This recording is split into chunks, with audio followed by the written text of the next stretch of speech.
Why has the EU imposed sanctions on Russia? The decision followed Moscow's actions in Ukraine. These include the violation of Ukrainian sovereignty and the illegal annexation of Crimea and Sevastopol by Russia. Inflows of fighters and weapons from Russia into eastern Ukraine. A foreign policy tool, the measures do not target the Russian population.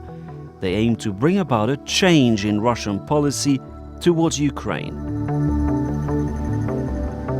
The EU remains ready to reverse its decisions and re-engage with Russia when it starts contributing actively and without ambiguity to finding a solution to the Ukrainian crisis.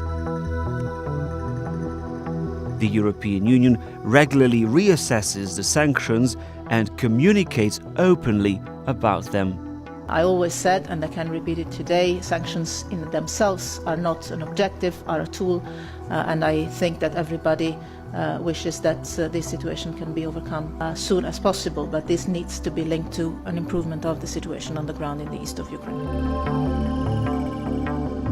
All 28 EU leaders have unanimously linked the duration of the sanctions to the complete implementation of the Minsk agreements.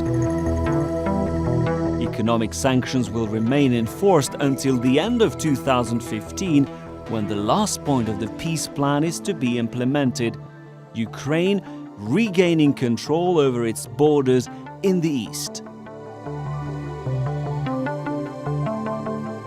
149 persons involved in undermining Ukraine's territorial integrity are subject to asset freezes and visa bans.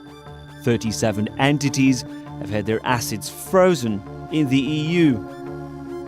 Additionally, economic sanctions include limiting access to EU capital markets for Russian state-owned financial institutions and restricting access to certain sensitive technologies, particularly in the oil and military sectors. The EU has not limited the export of foodstuffs to Russia. That decision was taken by the Russian authorities.